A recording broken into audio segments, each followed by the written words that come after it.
How did 88 Rising go from a tiny, unknown label with 3 small artists to the biggest Asian-owned independent label with some of the most recognizable artists in the pop, R&B, and indie scene? When you think of 88 Rising, what do you think of? Maybe Joji, my wife NIKI, Rich Brian, Higher Brothers, or Lexi Liu. What I think about is that they're the current most influential Asian music group outside of K-pop groups. If you don't know what 88 Rising is, allow me to explain. 88 Rising is a mostly Asian and Asian-run, multifaceted media company. Their main focuses are music, shocker right, along with management, being a record label, video production, and marketing. They were founded in 2015 by Sean Miyashiro because he was annoyed that there wasn't enough Asian artists that could promote themselves in an efficient way. And I'm not gonna lie, he was kind of cooking with this. Before about 2016, how many popular Asian artists outside of K-pop that were mainstream in countries like America, Canada, the UK, and other big Western countries can you name? Probably not many. Maybe MC Jin, Teriyaki Boys, Nujabes, Psy, Punjabi MC, Mitski, kinda, Far East Movement, and some groups that made music for anime. That's pretty much the extent of it, for me at least, once again, excluding cultural Asian music you might have grew up listening to. Now, there's a bunch of different genres that Asian artists occupy. Rap, pop, R&B, and a few other mainstream genres, and this was greatly helped due to 88 Rising. Their original artists are Brian Puspos, Dumbfounded, Josh Pan, and Keshi Asian. While they may not be insanely popular now or even making music, they were incredibly important to getting 88 Rising off the ground. While their music didn't do insane numbers, they were helpful in other ways. 2 of those being getting 88 Rising their original fanbase and getting them their first big song. A few months later, Dumbfounded introduced Miyashiro to Keith Ape after hearing his song Ijima, which was actually how I heard of him, along with one of his other bangers, Achu with Ski Mask. After Mia heard the song, he loved it and he knew it would be even bigger with a remix. So, he got ASAP Ferg, Waka Flocka Flame, and Father on the remix. And his judgment was right. The remix blew the fuck up. Right now, it has about 46 million Spotify streams, which is really big. One of the other big reasons for the song's success is it getting posted to Complex's YouTube channel. And if you don't already know, that was a really great idea because Complex is really well known for rap, sneakers, hypebeast stuff, which is pretty much the perfect intersection for their target audience. After this success, a perfect storm was brewing. A YouTuber named Filthy Frank, who I totally didn't watch a shit ton of in middle school, decides to quit in order to pursue his dream of music. Around January 2016, he began to experiment with music again, after stopping since middle school. He released an EP called Chloe Burbank Volume 1, which featured songs like Tom and You Suck Charlie. These songs did pretty well and started converting his YouTube fans to music fans, at least his supportive fans. Around the same time, Rich Brian uploaded his first song to YouTube, Living the Dream, in mid-July of 2015. After this, he dropped Dat Stick, which blew the fuck up. It was all over Spotify playlists, YouTube playlists, SoundCloud playlists, every music reaction video, and everything in between. This was the moment that would make or break his career. One of his first few songs racked up hundreds of millions of streams across different platforms. Does he follow it up with fire? Or does he make some mid and lose all of his momentum? Now, he doesn't pull a designer and do the second option. He goes on a fucking rampage. He took the lead and ran with it. Utilizing his newfound success, he dropped Who That Be, Dat Stick remix with Ghostface Killah and Puya, who is making his own waves in the underground dark rap genre, Glow Like That, Gospel with Keith Ape and X, Crisis with 21 Savage, Chaos, my third personal favorite song by him, and 17. Shortly after this, he got signed to 88 Rising and continued dropping consistently, which is the kryptonite for a lot of rappers these days. Another artist that helped 88 Rising in the more formative years is NIKI, who spearheaded their R&B artists with songs like Low Key, Every Summertime, which got a huge boost for being on the Shang-Chi soundtrack, which was a huge move for Asian Americans, High School in Jakarta, and the songs that put me onto like Newsflash, Dancing with the Devil, Say My Name, and Vintage Zephyr album.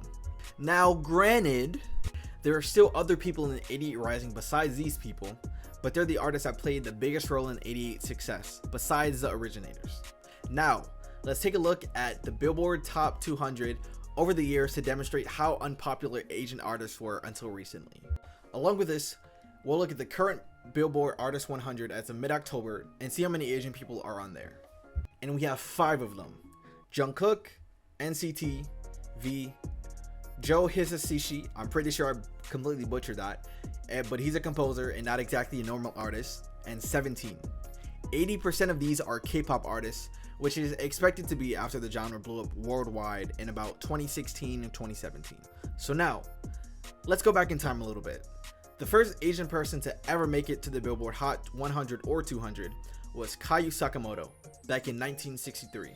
And ever since then, till about the 90s, there's only been a handful of Asian or Asian American artists popping up on there until about the early 2000s or so. So now, let's get into the Billboard Hot 200 over the decades, from about 2000 to 2015, and then 2016 to now, after K-pop and 88 Rising rose to popularity around that time. Keep in mind that this list isn't fully accurate, as 1, I don't know every Asian artist, and 2, having an album that sold top 200 a year isn't a perfect way to demonstrate a racist's popularity in the music industry, but it's standardized enough, since it's also not the easiest to manually find every Asian person who's ever had a popular song via Spotify, SoundCloud, YouTube, or another platform during each year. So top 200 albums each year makes it easier and fairer. Keep in mind, at the same time, YouTube, I'm not conflating being a good artist with being a popular artist, because those aren't mutually exclusive. So if I don't name your favorite artist, Billy Bob from the O, with 1,000 monthly listeners, don't throw a fit. So in the top albums of 2000, we have Hybrid Theory by Linkin Park. 2001, we have 1, Linkin Park, even though the group is mostly white with 1 Asian member. But MC Jin, a rapper that I've been listening to for years, even before he started making religious music, is an honorable mention on there. Nothing for 2002. For 2003, Linkin Park's Meteora. 2004, a whopping 0. 2005, another whopping 0. 2006, would you believe it? 0 again. 2007, Linkin Park's Minutes to Midnight. 2008, Zilch. 2009, 0. 2010, Linkin Park's 1,000 Suns. And this isn't actually an album, but Like a G6 by Far East Movement, that's a song. I know you're seeing a lot of Linkin Park, but bear with me, they're almost gone. They were just going crazy back in that decade. 2011, another 0. 2012, none. In 2013, EXO with their XOXO record.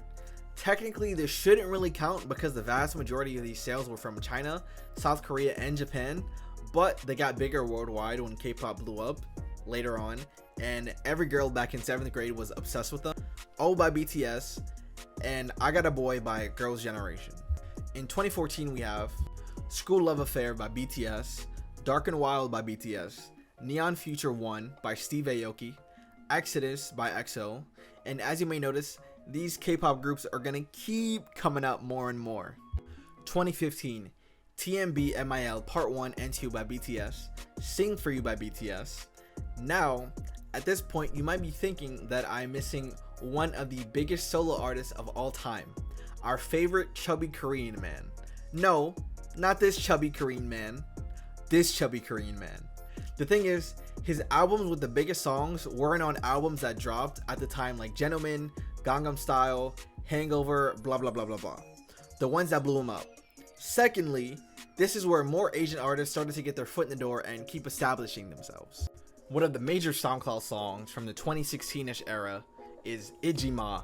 This is also kind of where people like Joji, Rich Brian, Pilo, Nav, Killy, Higher Brothers, J Park, and a few others started getting on. They started putting out some music via SoundCloud, YouTube, and saw some success due to it either being a little established, like Joji from Filthy Frank, or Rich Brian from a few Vines, or putting out music then getting a music video posted on a platform like Elevator, which is almost directly responsible for some of your favorite rappers blowing up back then. And now, 2016 to now, this is where it gets good. Back to the Billboard. We have Big Bang's Made, BTS's Wings, 17's Going 17. Now, this is where we can include more artists on the rise. So artists with YouTube music videos that did crazy numbers, SoundCloud rappers, popular singles, and so forth.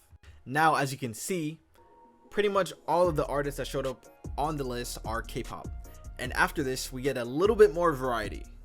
Now granted, I'm not gonna know all of them, and some of these artists started making music before 2016ish when 88 Rising started to be a thing, so keep that in mind. Now when you think of Asian artists that got popular around that time, who do you think of? Maybe the people that listed earlier, Japanese Breakfast, maybe a few others that I haven't heard of or listened to, but when I ask you about artists after that, who do you think of? Maybe my ex-wife beabadoobee, Keshi, NIKI, Jackson Wang, Tiffany Day, Lexi Liu, Audrey Nuna, Lucy Park, Toy, Umi, and 700,000 more people.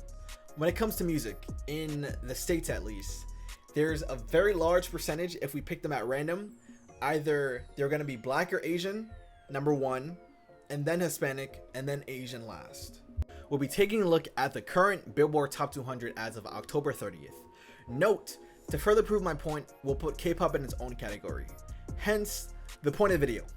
Also, keep in mind, we're going by the amount of times a race shows up on the top 200. If they're mixed, then we'll go by whatever they identify as or more closely look like. So for example, Doja Cat and J. Cole are mixed, but they can get away with saying nigga. Olivia Rodrigo is mixed, but she's Filipino American, so she'll just be in the Asian category.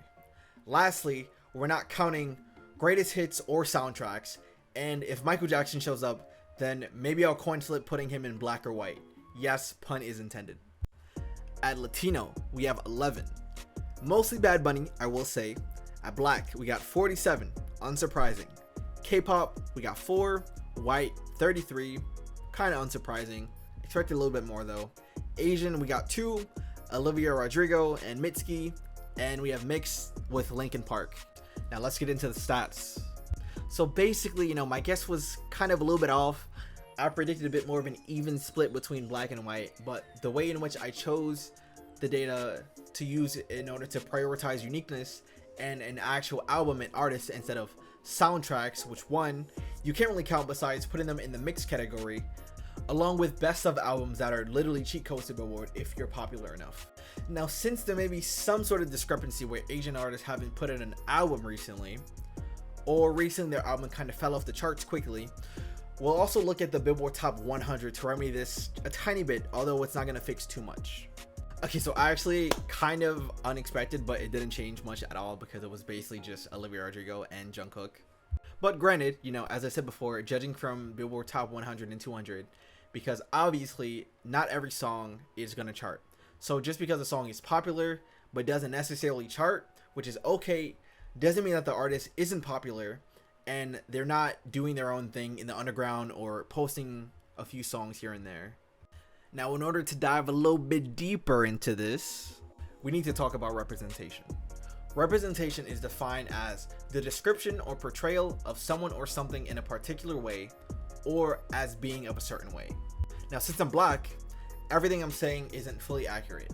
So feel free to correct me in the comments down below. Along with this, I also talked to my Indian and Taiwanese roommates to review the script and make sure I didn't say anything too crazy.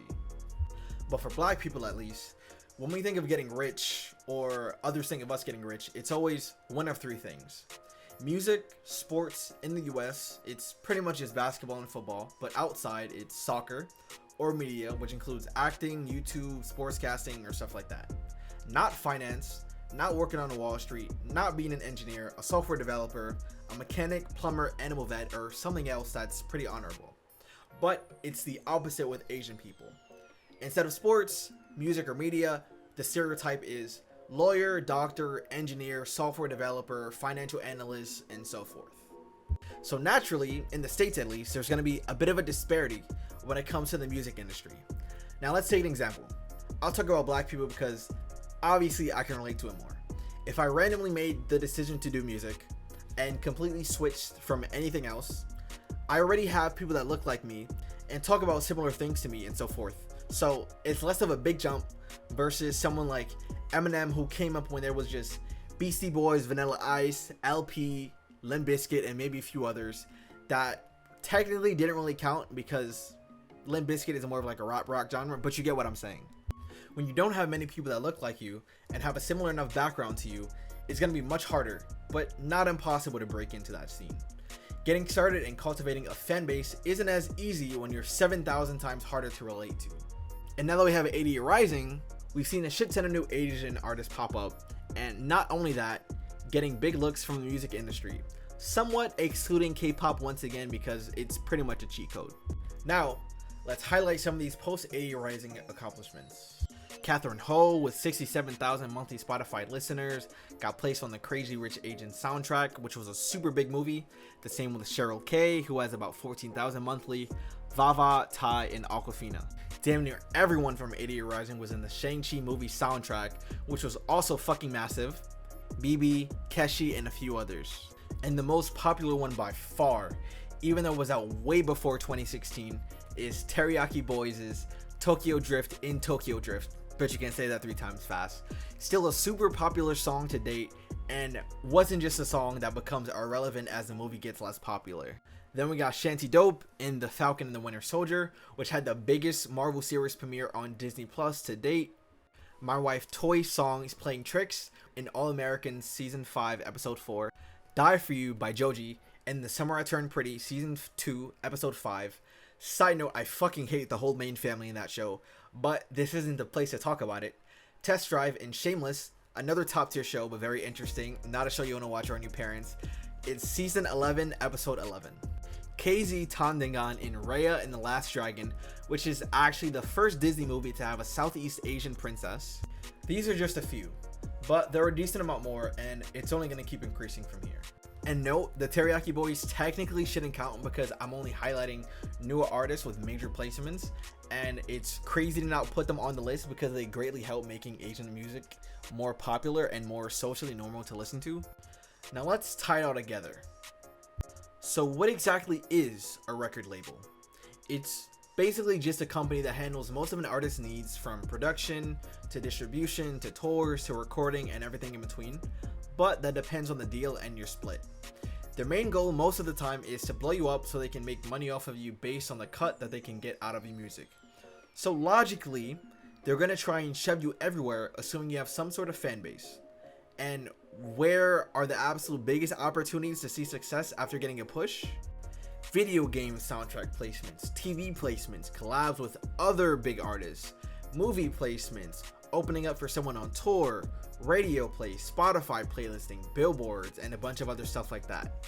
Now with 88 Rising being the biggest Asian-owned non-corporation subsidiary like Sony Music Korea or Sony Music China, they've done nothing but put their own people on, which is amazing. And when these artists make it on the label or join the label as management, they can put their talented friends on. It's a win-win for everyone.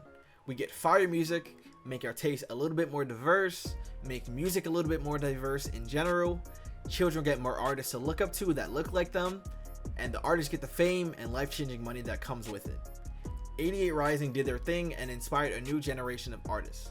Hopefully more Asian artists keep popping up and other Asian-owned labels keep popping up as well. But if you enjoyed the video, feel free to like and subscribe if you want more music-related content for video essays. Thank you. And here, listen, buddy. Catch me on Twitch, YouTube, and Kick, streaming 3 to 4 days a week. Stuff like COD, Fortnite, and some other chill stuff. Or else I'm gonna be at your doorstep tonight and under your bed as well.